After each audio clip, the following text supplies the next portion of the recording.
Okay, surprisingly enough, there are physics in driving. Who knew? We are figuring out the velocity in driving, the braking distance and the reaction time, two very important factors, the stop and go zones at traffic light, centrifugal centrifugal. Can you please? Centrifugal. Thank you. Centrifugal is not true. Yellow light zones as well. Alright, so velocity is usually measured in meters per second. It's pretty much distance over time. At the bottom we have like a little practice equation. If you want to go 440 miles in 8 hours, you have to drive about 55 miles an hour continuously. So, up at the top is the equation. The braking distance in relation to speed is very important. The equation for braking distance is the final velocity equals twice the acceleration and times distance plus the initial velocity squared. Doesn't make any sense, right? Well, if you're going 50 kilometers per hour, that means that for the reaction distance, you have 9 meters. And then the braking distance, once you realize that you have to brake, you go 14 meters. And that goes crazy when you double the distance, double the acceleration. Alright, centripetal force. The equation for centripetal force is mass times velocity squared divided by radius. But, as you can tell by the diagram over here, the person here is spinning an object around them. Now, as they are doing that, the centripetal force is causing the object to stay in place. But if they are to let go of the string, it will continue straight. And the curve, for a curve, if the curve is smaller in radius, it means you have to slow down on the curve in order to get around safely. The reaction time is the time that it takes you to realize that you need to stop. Very, very important. The reaction time is affected by age. If you're old, then it'll take you a lot longer. That's why you always hear old people are dangerous on the roads.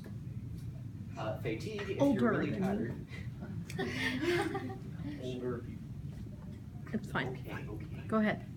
Okay, fatigue, if you are very tired, then you won't be able to stop as quickly. Alcohol levels. If you're drunk, we know how many wrecks that causes. And the alertness.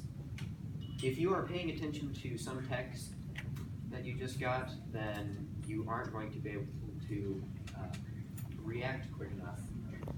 And the reaction time for brakes plus the reaction time, the braking distance, equals the total stopping distance. The chart up here includes the average stopping distance. For 25 miles an hour, you go 32 feet for the braking distance. For 65 miles per hour, you go 257 feet.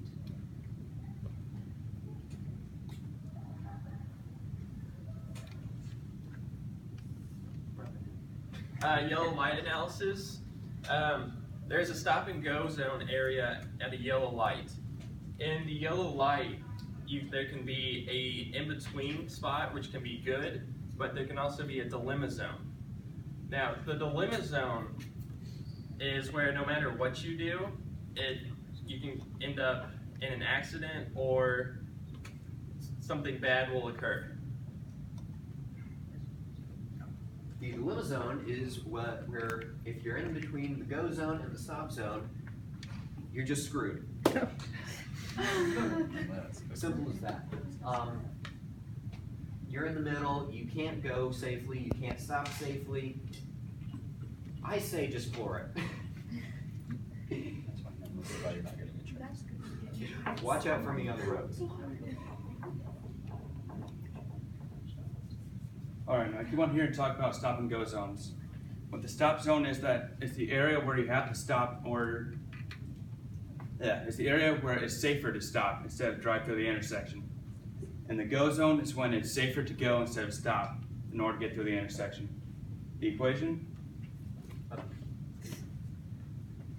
The equation for the stop zone is velocity times reaction time plus velocity squared divided by 2 times acceleration.